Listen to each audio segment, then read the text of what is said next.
انه زياد عودنا على هذا الغياب، يعني زياد بالخمس سنين غايب وصامت ومنسحب، وكأنه عم بيعود كل هالناس انه انا موجود بهالكلمات اللي انتم بتعرفوها من مسرحياتي وسكتشاتي وحواراتي واغنياتي والى اخره. كملوا بدوني بس كملوا معي. فهيدي وصية زياد باخر 5 سنين، قد منه عبقري عودنا، اشتغل معنا الحداد عليه.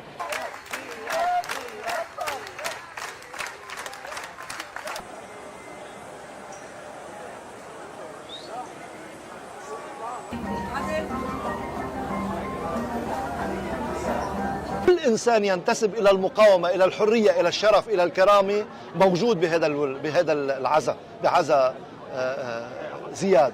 أنا لا أرى إنه المفارقة والعجيبة والغريبة إنه نكون موجودين. كل العجب وكل الغرابة أن لا نكون موجودين، لأننا أصحاب قضية وحدة نحن وياه، وبالتالي أصحاب القضايا الإنسانية الكبرى اللي لها علاقة بأصل معنى وجود الإنسان يلتقون دائما في هذه الدنيا وفي الآخرة إن شاء الله.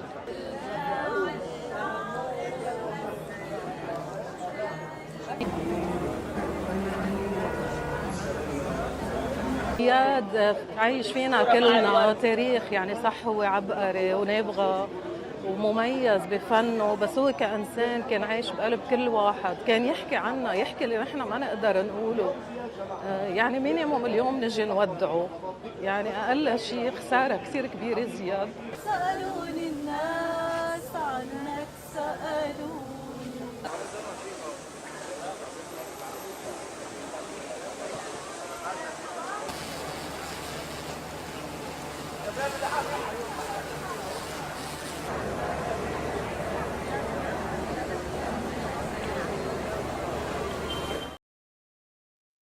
Hello, ladies and gentlemen, and welcome again to Syriana Analysis. I'm your host, Kevork Almassian. Thank you very much for tuning in to today's live streaming. Today is the 6th of August, 2025.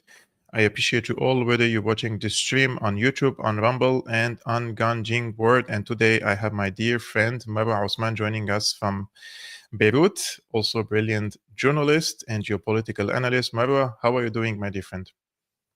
Hey, I'm doing as much good as I can possibly be, given the crazy, mad world that we live in, but it's still every day is a miracle. So I'm very thankful. I'm very happy to see you too. I'm very happy to see you. We're friends. We discuss. We always have conversations about political issues, and especially when it comes to our region in West Asia, Syria, Lebanon, Palestine, Iran. Sometimes we agree, sometimes we disagree. And today I'm going to play the devil's advocate with you. Yeah. So I will bring some counter arguments to a very important issue, actually, which started nowadays to be a very hot topic among the Lebanese people and among the officials in Lebanon. And I think this is a very serious situation at the current moment. After the ceasefire agreement, there were talks about the content of the ceasefire agreement or the cessation of hostilities between Hezbollah and the Israeli occupation forces. Some people do not know the content of this cessation of hostilities. Let's say I would like to put this first into proper context so we understand what Hezbollah has signed, what document they have signed, what this cessation of hostilities mean, especially when it comes to the south of Litani, north of Litani. There's so much talk about the presence of Hezbollah, the heavy weapons or the light weapons. So to answer a simple question, Marwa, when Hezbollah put its signature on this document, did they accept to disarm in the south of Litani, especially when it comes to the heavy weaponry, something that nowadays, the opponents of Hezbollah inside Lebanon and in the region say that Hezbollah has agreed to disarm itself? Let's begin by the 1701 agreement, Kevork, that was forged after the 2006 war with Lebanon, which Hezbollah never signed as a party or a side in that era. What do I mean? Who signed that document? The Lebanese government signed it in 2006. And when the war happened, 2024, 2025, or it started 2023, but the big war started on September 17, 2024, when the supposedly cessation of hostilities happened, because no ceasefire has happened. Even hostilities have not stopped. And we'll talk about that later. But on November 27, 2024. It was supposed to be the end of hostilities, a ceasefire between Lebanon and Zionist Israel. What happened is that the Lebanese government headed back then, because we had a caretaker government and we didn't have a president. So the man who was in charge was the Speaker of the Parliament, Nabih Berri, who in 2006 as well as in 2024 was representing, if you will, Hezbollah, but officially there's no Hezbollah signature on the paper of 1701, which means that Hezbollah legally is not bound by anything in 1701. But the Lebanese government signed the 1701 agreement, or re-signed the 1701 agreement of 2006, that states that the cessation of hostilities will happen on both sides. Both sides will cease fire.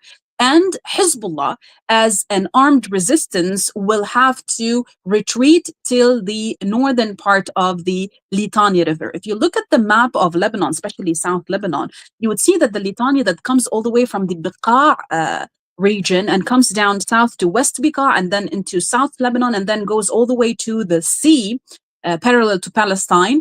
You can see that there's a huge swath of land that basically was inflicted heavily by the support front that started in support of Gaza and then escalated into a full-fledged war against Lebanon in 2024. If you look at that line supposedly is what Zionist Israel wants to see Hezbollah leave. Hezbollah as, and according to the deal, it says that the armed resistance should not be there. The Lebanese army should be there. And that practically did happen, because actual visual sites for Hezbollah, even those that were not attacked and destroyed by Israel during the war, even those that are still there, they no longer have Hezbollah. You cannot see Hezbollah. Even during the war, you couldn't see Hezbollah because they're basically underground most of the time. But you don't see the posts. And the posts that were hit, that usually were warehouses or areas, either warehouses for weaponry or areas where the soldiers were stationed, were all given to the Lebanese army, all of which that we know of.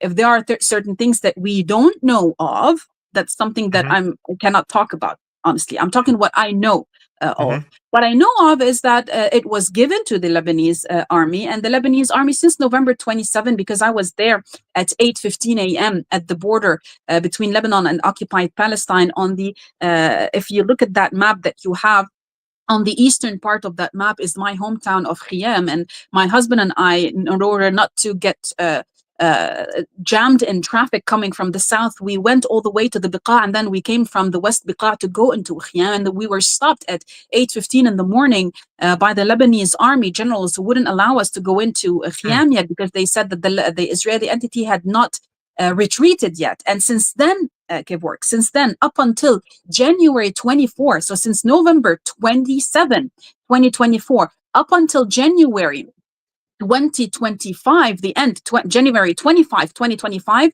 Zionist Israel wreaked havoc all across those areas. They didn't leave on November 24. I'm sorry, November 27. They didn't leave. They stayed there and they destroyed what they weren't able to reach during the war. So we started from there on that Israel did not honor the agreement that was signed with the Lebanese government. It was not signed with Hezbollah, but Hezbollah abides by what Speaker Nabih Berri signed. So that's exactly, and also it said that Israel has to retreat from the points that it occupied. On November 27th, Israel had occupied 5 points all across that red region that you were showing in a bit. In Khiyam, for example, they took the Hamamas region, which we once went together. Kevork, we saw it together at one point back. I think it was 2016 or 2017, if I'm not mistaken, or maybe before that. Yeah, maybe before that. It's a huge area, green, full of olive trees, and at the top are pine trees. They took down those pine trees and they took that hill. It's called the Hamamas Hill in Khiyam, and other 5 points till you get to Naura on the coastal line of the Mediterranean on the border with occupied Haifa and Palestine. So that's what they were occupying at that time. Fast forward to January 24, 25, 2025, Israel is in 13 points inside of Lebanon. So not only Did they break that agreement by continuing hostilities, bombing those towns, detonating entire towns? For example, Khiam was only 30% destroyed during the war, but during those 2 months after the cessation of hostilities, after the so-called ceasefire, they destroyed 70% of Khiam. And other bordering regions like Ait al-Shab, like parts of Marwan al-Ras, like parts of, if I'm not mistaken, Kevork completely destroyed after the ceasefire. So Israel was continuing its hostilities, and Hezbollah was showing patience. It was showing that it wants to abide by what the Lebanese government signed. All of that was happening, and the Lebanese army, who was supposed to take control of those areas and defend the people so they can return to their home, did absolutely nothing. On the contrary, they were dying. Israel was bombing them. We have several martyrs in the Lebanese army, the last of which was in Shib'a. He was literally just bombed via a drone, the same way that they are killing Hezbollah members, because basically they don't want them there. And they keep enhancing those sites. Just this morning, I was watching a report by a good friend of mine, Fatima Ftouni, who works for Al Mayadeen, and she was literally 200 meters away from the occupied side inside of Lebanese land. And she was saying, look at what they're doing. The government is discussing disarmament, while those occupiers are enhancing their site. They're developing, they're building walls, they're making physical sites, turn them from actual, makeshift houses into actual stone-built residential, if you will, areas, or areas that would be residential for the soldiers themselves. So basically just points for the Zionist occupation inside of Lebanese land. So that was supposed to be the agreement. Israel never abided by the agreement. Daily violation, airspace violations, seas violation, soil violations against Lebanon. This morning, they has Hezbollah fired any rocket during this time? Marwa? Zero? Nothing. Zero. Okay. Nothing. Because they are abided by the agreement. Has the Lebanese army fired against the violations, against the not even in the incursion war. of the... Not even in the war.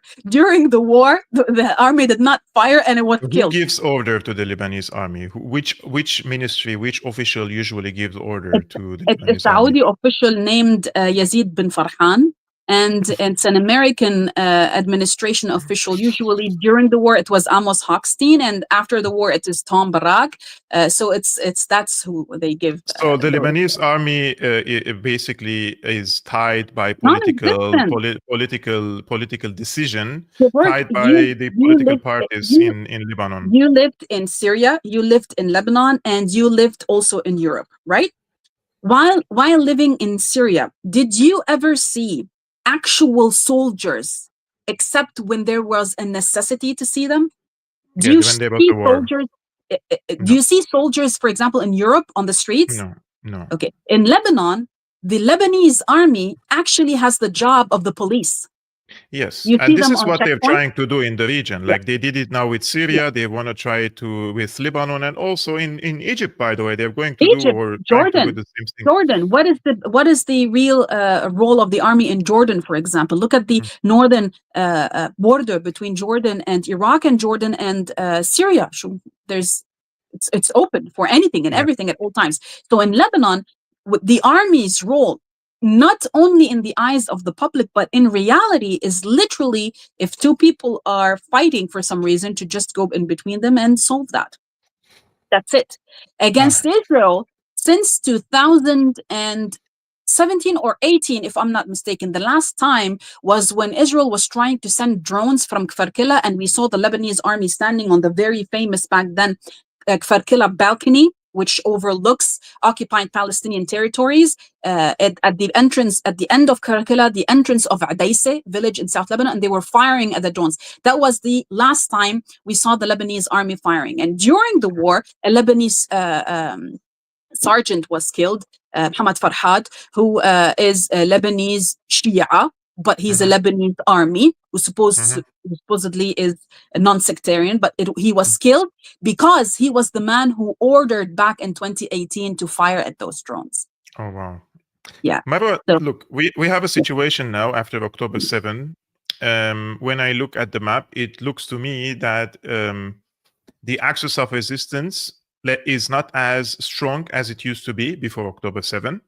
We have Iran taken one step back in order to protect its sovereignty and its national security. They have not shown interest in going into a regional war against the US or Israel.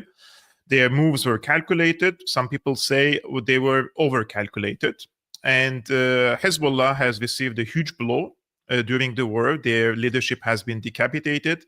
The chain which connected Hezbollah to Iran and other players in the region, Syria, is gone. Now it's in the hands of a terrorist regime.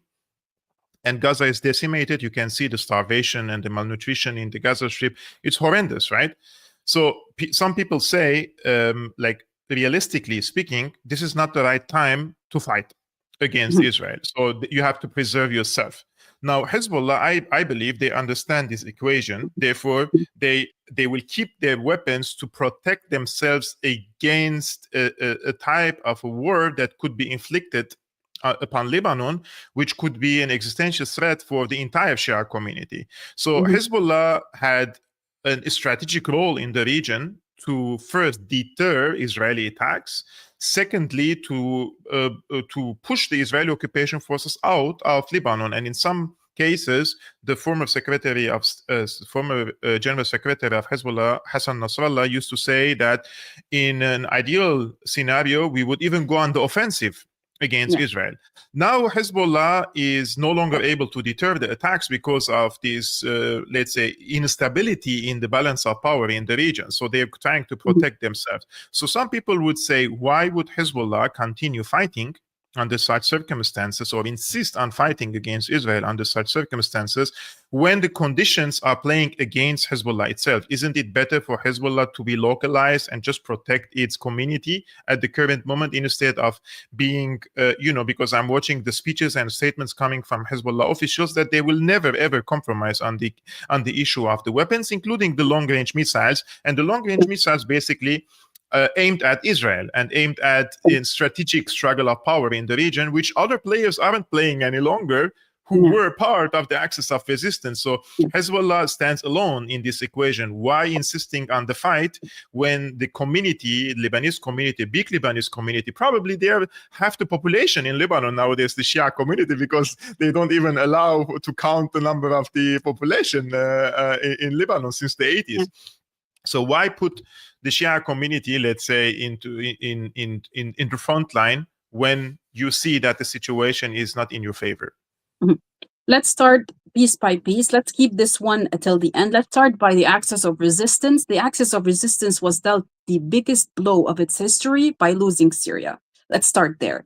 And they thought they were in a certain place, but apparently their entire hierarchy was in the hands of Zionist Israel. So let's start there. Even when they were at their top, they thought that they had the upper hand, but apparently Zionist Israel had already infiltrated. So let's start there. Second of all, we're talking about non-state actors. So it's not a state versus a state. Even it's not a state versus, as in Israel versus a faction. It's the entire world. The same world that was actually waging war against Syria is helping Zionist Israel with its genocide in Gaza and with its war against Syria, Lebanon, Yemen, Iraq, and Iran. Because if you remember, there was a certain time when Biden threatened Netanyahu that he will no longer send shipments of weapons towards Israel. And Israel was at its lowest point, because if it doesn't have the full power that the West has in its own capabilities, it cannot fight, with the evidence that it was the B-52s that supposedly hit the Fordow power plant. And it was the Americans who hit the plants in Iran, because after the attack by Zionist Israel, it was very obvious that Israel was not doing the effect and the destruction that it intended to do, because I don't think they know what geography is. They didn't understand how big Iran is. But that's not the point. The point is moving on to what happened in Lebanon, specifically against Hezbollah, with the terrorist pagers attack, which was the biggest terrorist attack in written modern history. One day, 4,000 wounded. The second day, 2,000 wounded. And the second day had a higher toll of deaths than the first day, because the battery of the walkie-talkie is way bigger than the pager. So it killed instantly most of the people who had them at their waists. After that, killing of all of the Radwan forces leaders on September 19, and then September 27, the assassination of Sayyid Hassan Nasrallah, the head of not only Hezbollah in Lebanon, literally the head of the axis of resistance, and the man who used to give orders to Iran when it has to do with our region. So if Iran wanted to do something in Syria or in Yemen or in Palestine, it would come to Sayyid Hassan Nasrallah, and he would advise them and consult them and tell them, do this and don't do that. And it's not me saying that. You can hear the speech of Netanyahu himself after assassinating Sayyid Hassan Nasrallah, what he was saying about the man. Yes. So yeah, it was the biggest blow for Hezbollah. It was one of the biggest blows for the resistance in the region. Fast forward to December 8th, entirely losing Syria, which means losing the land towards the swath of land that reaches Baghdad and then reaches Tehran, which was the major issue for the United States of America since 2011. Ever since they started funding and arming ISIS and Nusra inside of Syria. They always used to speak about the Al-Hilal al-Shi'i, the what they call the crescent, the Shia crescent, starting from Tehran, ending all the way in Yemen, passing through Baghdad, Damascus, and Lebanon, also Palestine by default. So yes, it was a huge blow, but at the same time, you need to see what was happening on the other side. It was not Israel alone, because if this were to be a fair war, side by side, Israel would not be able to hold it. But let's take reality as it is and move forward. Reality says that on November 26, one day before the cessation of hostilities or the ceasefire, which is one-sided, by the way, now in Lebanon, only on the Lebanese side, on November 26, people tend to forget that Hezbollah was able to send ballistic missiles, medium-range ballistic missiles, into Tel Aviv itself. And what we saw during the 12-day war between Israel and Iran, we actually saw Hezbollah do on November 26, which is why the Lebanese public was surprised on November 27 when the ceasefire was announced, because we were getting ready literally to leave Beirut completely. Because when we saw that Hezbollah was able to directly hit buildings, bring down a building in Tel Aviv, we were like, okay, now Zionist Israel, now manure has hit the fan. We need to leave the area because all hell will break loose. What happened was a shock to us and the Israeli community. The war stopped. Why did the war stop? No one answers why did it stop then. Hezbollah during that time was capable, from September 27 till that time, till the end of October, Hezbollah's leadership was completed. And the communication that was cut during the war, because people who were fighting, especially in Khiyam, because Khiyam is one of the biggest battles that history will write about, where Zionist Israel was not able to take the town. And it saw the martyrdom of more than 360 martyrs, 156 of whom are from Khiyam. The others are from the other countryside of Lebanon, Beqa, and Beirut as well. So during that battle in specific, the communication was cut with the leadership of the resistance, obviously because of the killing of those leadership. By the end of October, the leadership was already back in place, communication was already back, and the ammunition, the new ammunition, was getting after those big armored, caved into the mountains sites that were attacked by Israel. New weaponry was arriving, and it was arriving from Iran through Syria. It's not a secret. And those big weapons were used. They were launched from the Beqa into Tel Aviv, which is why Israel decided to stop. Because because you saw what happened to the image of Israel during those 12-day war. So that's why they stopped. So saying that Hezbollah is completely decimated is untrue, given to the last week of the war. Second, saying that Hezbollah has no weapons anymore because they were targeted is untrue, because Hezbollah has the know-how and builds its own arsenal. Look at Yemen, besieged since 2015, unable to have flights, unable to have shipments come in unless the UN checks those shipments, and they still make their own ballistic missiles. Who taught them to do so? We know for a fact that during the war on Syria, Hezbollah had sent consultants to Yemen to help them build to transfer the know-how and help them build their arsenal. And it's not a secret, and it's not something that they should be ashamed of, because all of Israel's weapon is made in the West. So is it halal for them and haram for the people to collaborate with one another and transfer the knowledge of making weaponry? Added to that, Hezbollah during the war was adamant on showing that its weapon was from the Syrian Arab army. They used to release videos showing those weapons, saying that we're not going to, because people were saying, why is Syria doing nothing? Who said that Syria back then was doing nothing? No, they opened their warehouses for Hezbollah to continue the fight. That's something that it's a fact we need to tell people about. So number one, saying that Hezbollah is no longer capable of fighting with Israel or against Israel is not true.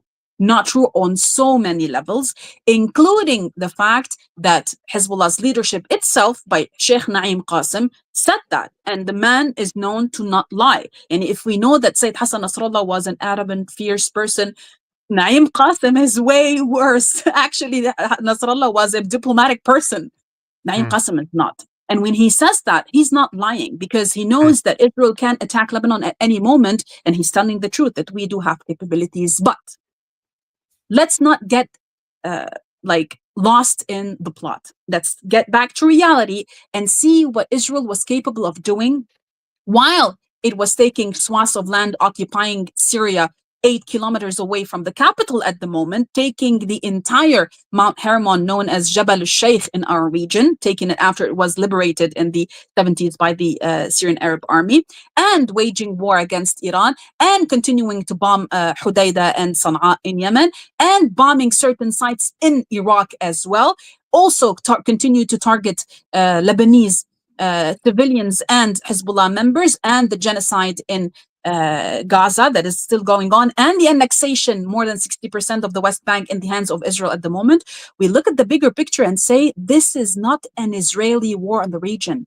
It is a Western imperial war against us, and the main base for decision-making is right here in Cyprus, in the US and British bases right here, with warplanes that take off from there, with weapons that land there and are shipped to Israel whenever it needs, at its literal snapping of a finger.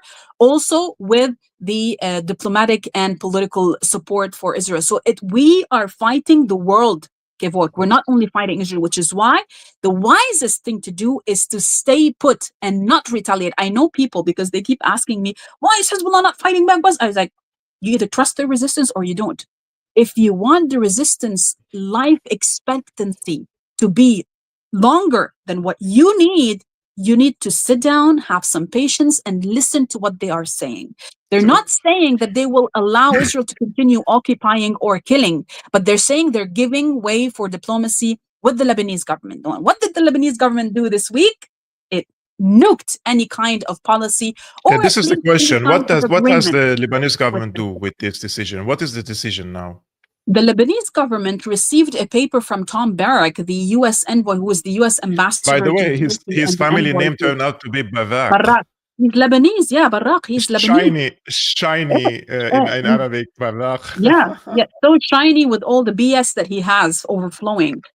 Because at one point he literally threatened us with Syria. It was like, we might see Lebanon going back into Syrian hands. Threatening us with the Takfiri.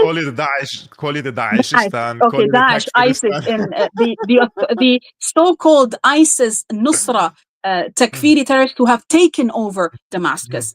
They threaten us with those Takfiri terrorists, all while those terrorists are committing genocide against, I'm not going to say minorities, against sects of the Syrian community, which is why we hear Hezbollah saying, under no circumstances we will ever be disarmed, because we saw what happened to the Alawites on the coastal region when they were discussed. 30,000 humans were killed. We're seeing what's happening with the Druze, despite the fact that they didn't disarm. And wait and see what will happen to the Kurds as well, because Al-Junani is basically committed to this kind of massacres. It's like massacre in return for a throne that he thinks he will never be able to be thrown off, by committed committing himself, and the terrorists around him, who are, I'm not just saying terrorists, they are literal terrorists according to international law and according to the West itself, who have them wanted, who are now ministers in his cabinet, to keep attacking those different sects of the Syrian community.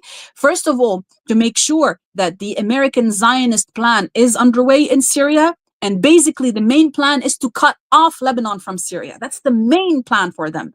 And also to steal the resources of Syria and make sure that Syria becomes a puppet in the hands of Israel. It became so on the literal night of December 8th, a puppet in the hands of Israel.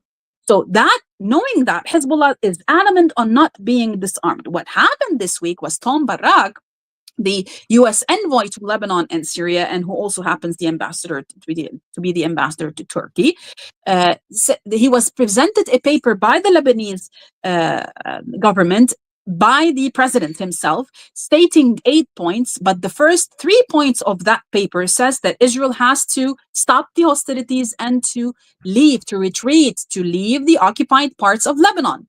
He didn't like that. He ripped it, and he brought along a new demand. It's like it's not even a paper for negotiation. These are demands. This is what the Trump administration wants.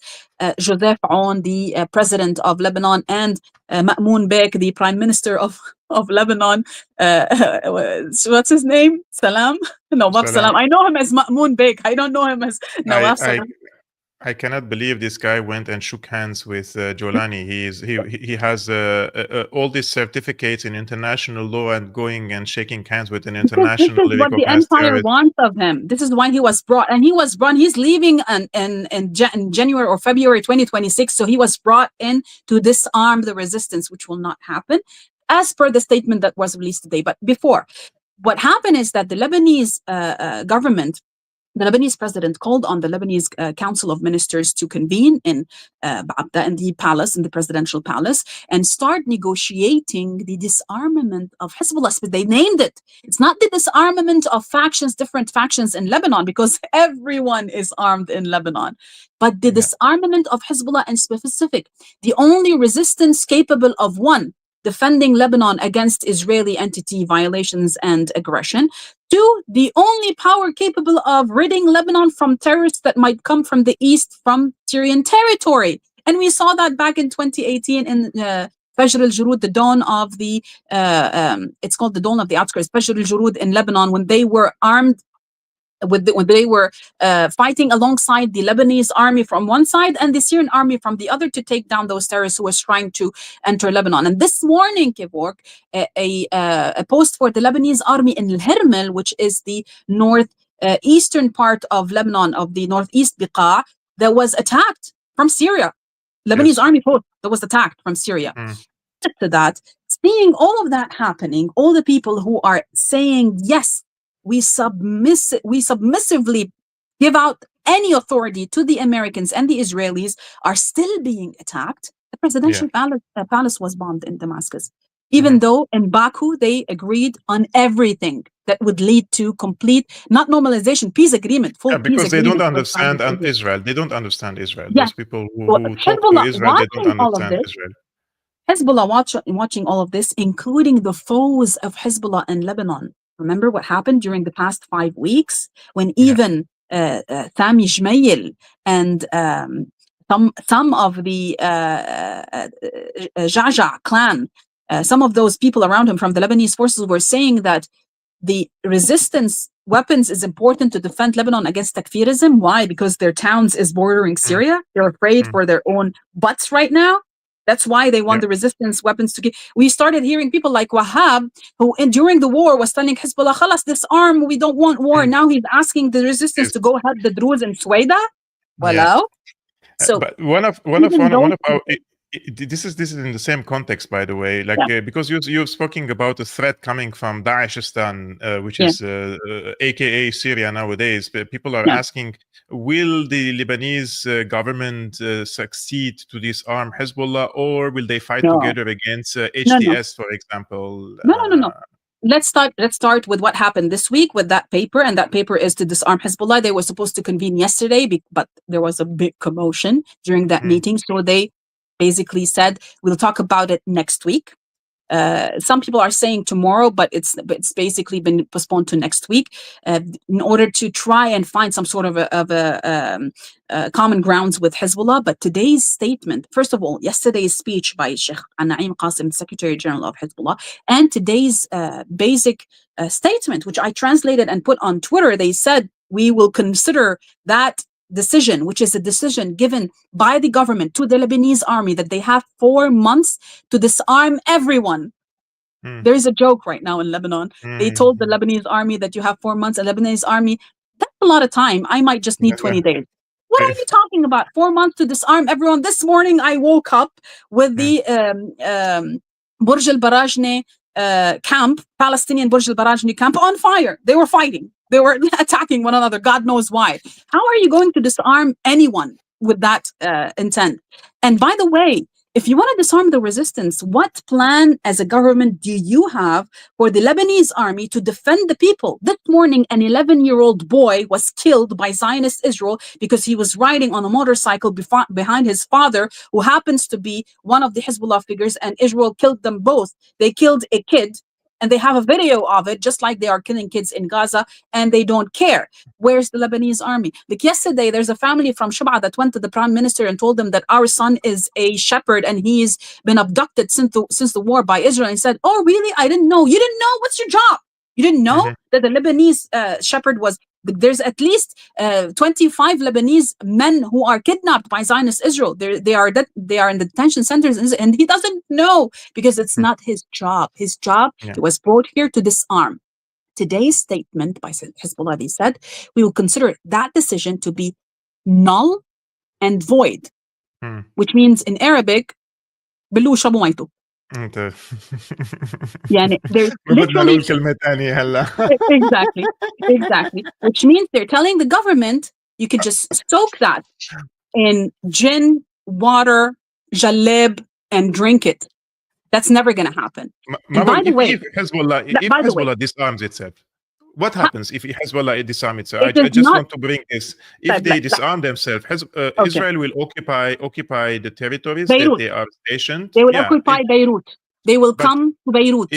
It will be worse. This is my opinion. I think that they will also unleash these Daesh-Islam people into Lebanon, and they despise the Shias for many, many reasons, let's say sectarian reasons. And in the last 14 years, they have portrayed Hezbollah as the butcher of the Sunnis in Syria, which I believe this will lead into worse massacres against the Shia community than what they have done against the Alawites in the coastal cities. But if we take this logic, which I'm agreeing with you.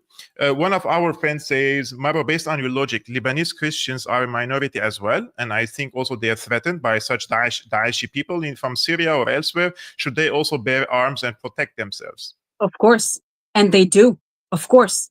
By the way, when Hezbollah was liberating Ma'lula and the Christian communities and the Christian cities and towns in Syria, and when they were falling martyrs, they were being brought in their coffins to Lebanon from Syria, and they were passing through the Lebanese Christian towns that are majorly Lebanese forces, Ja'ja forces, and those people were celebrating those martyrs. They were basically ringing all the bells of the churches and throwing flowers on these men, Hezbollah men, because they knew that they were protecting them. Look, the people know when what you see on TV does not represent the people. And I keep saying that because the war that we went through in the past year, it was the biggest test for the Lebanese community. Kevork, some people were afraid to go to areas that are predominantly Christian, especially the far-right Christians. And what happened was beyond miraculous. The community stood by one another. They gave their one another houses. They gave one another food. They sheltered the people and they protected the people. It was a shock for everyone. We knew at that point that people know it's not what you see on TV. It's what's happened. It's what happens at the level of the public. And the public, Kevork, knows it because we speak to everyone. We see everyone, especially in academia, in conferences, and even social gatherings. We talk to one another. You know, for example, that my children they get their education at a dominantly Christian school because this is Lebanon, because we are so connected to a point that beneath, like near your house, you'd have a Christian school, or if you are in South Lebanon, you're Christian, there's a Muslim school, you'll just enroll your kid because this is Lebanon.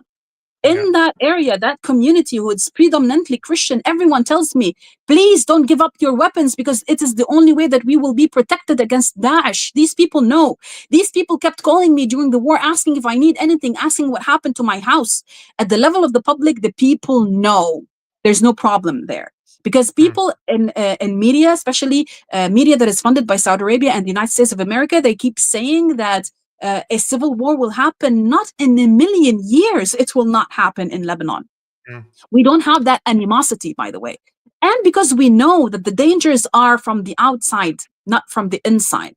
So today's statement by Hezbollah was basically telling Nawaf Salam, Abu Ma'mun Beg, telling him that it's going to be easier for you to shave that mustache of yours, which has nothing to do with manhood, than us even giving up our weapons. And there's a very important fact. These weapons are not owned by Hezbollah.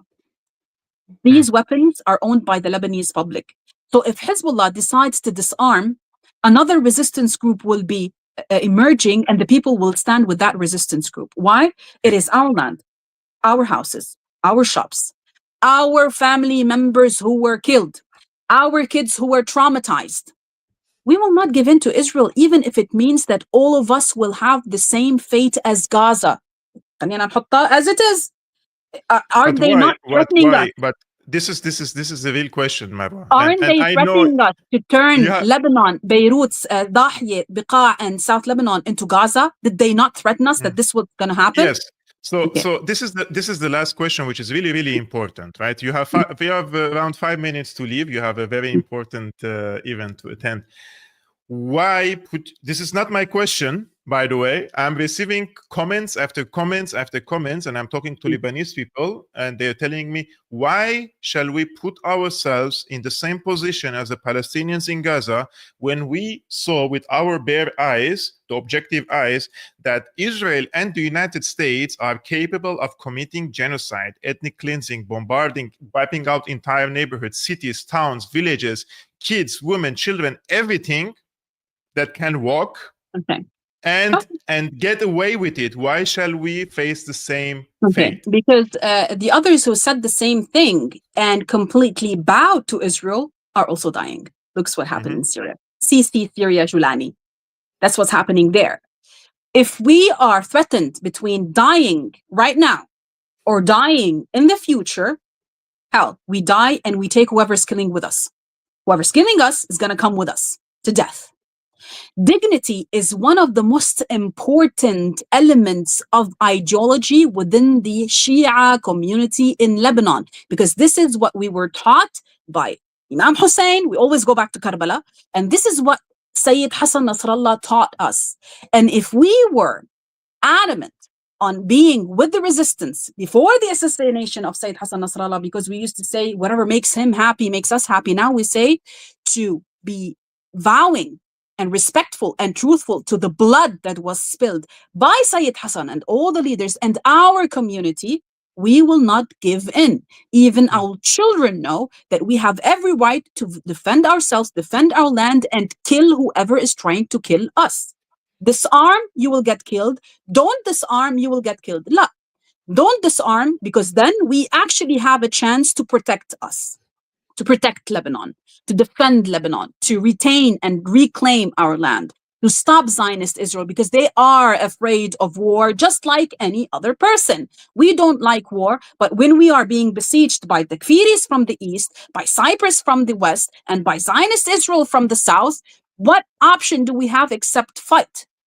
We don't have any other option. Any other option was already taken back in 1982, and we saw Israelis walking down Beirut, just like we saw Israelis having shisha in Damascus, and then killing people, and then arresting and detaining people. Look at what's happening in South Syria. They're detaining people who say no to them, because there are still they're not few, many people who will resist Zionist Israel inside of Syria. Why should we give up our divine right our right that is inscripted in international law to protect our people and to protect ourselves and to defend our dignity. Why? Why should I accept a genocidal entity that has been killing even animals inside of Gaza and say that they might have peace with it? They might have. What peace? They've been destroying us since 1948. Why? No, we will not give in. We will not allow the resistance to disarm. We will not allow the resistance to disarm. And if they do choose, another resistance will emerge and we will stand with that resistance. I swear to God, even if we just have boots and knives to fight. I don't care. Marwa, this is a brilliant way to finish today's discussion. I would have loved to continue this for another 45 minutes. I would like to free you to go to your event. I will continue this stream with you guys just for a few moments. I will say a few things, but we have to thank Marwa for her participation, her insights. From Lebanon itself, from the ground, everybody is thanking you. People agree or disagree. Thank you so much, really, Marwa, for coming to the show, Habibti. Thank you. Her X account is in the description below, guys. Okay, yeah. So Marwa, Habibti. I want to thank you all, and I'll thank you, Kevork, for always being steadfast in the position and never leaning, despite all the horrors that you have seen throughout these 15 years. Thank you very much for staying truthful to what the public needs to hear, and for always giving a platform to people to tell their side of the story. So thank you. I have never said this to you, but I can assure you, even after the regime change in Syria, I have been approached by people, I don't want to name their nationalities, and they told, "Khalas, the Syrian regime is gone, let's become friends, and we will support your work," and this and that. They're knocking on the wrong door. The wrong door, definitely. Keep up what you're doing, and thanks for everyone who's listening to us. Subscribe to Kevork because he deserves to have all the support that he needs. Bye-bye. Habibti, ciao. So, guys, I just want to say a few things as Marwa left. First of all, I want to thank Kai for the generous support, and I wanted to thank Red Access for the brilliant job he's doing in the live chat. First of all, he's participating in the discussion. Secondly, he's giving context to the to our conversations. He's giving factual statements there, and also trying to moderate the conversation, which is important for the people, because as I am almost every few days, I check the statistics of the channel. Most people follow this channel are over 45 years old. They're mostly matured in politics, so they want to come here and participate in a civilized conversation. So you agree, you disagree, this is completely fine, guys, on this channel. I don't agree with everything Marwa says, and she doesn't agree with everything I say, but we create this conversation so that the people can understand all sides. Now, I don't want to block whoever this Ummah is, because basically some people have weird opinions, but that is, we have to give, as long as this person is not trolling,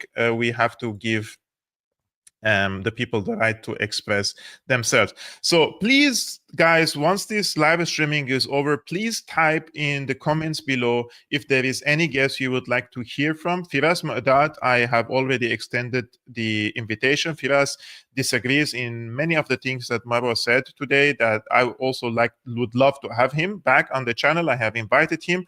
He has a situation, let's say, but he will come to this channel again. So that is going to be definitely soon. Now, I want to tell you a story very shortly, guys, before everybody leaves, and this has warmed my heart, basically. The other day, 2 days ago, my parents called me and they said that they have met an Armenian person from London, and they were on a trip, basically. And this person, during a conversation, said that he is obsessed with politics. He follows geopolitical affairs. And he told my parents, there is one guy, and my parents do not know this person, by the way, but they were on the same trip together. And this person, who is over 60, 65 years old, he's older than my father, he said, there's an Armenian guy that I follow, and I love his opinions, and I'm so fascinated by his opinions. His name is Kevork Almassian. Do you guys know this person? Have you heard of him? And my father turned to my mother and he asked her, do you know someone with the name of Kevork Almassian? This story warmed my heart. So if this person is following now Syriana Analysis, I love you, man, really. And I would love to see you for sure. If you come to Berlin, please hit me up. You can find my email on my YouTube channel. So yeah, I just wanted to share this story with you. So I'm going to read the comments later, guys. Please type the names that you want me to host under the video when the stream is over. So thank you so much for tuning in. Tomorrow is definitely going to be another stream at 5 p.m. Central European Time, 11 a.m. Eastern American Time. Peace be upon you, upon your families. Salam.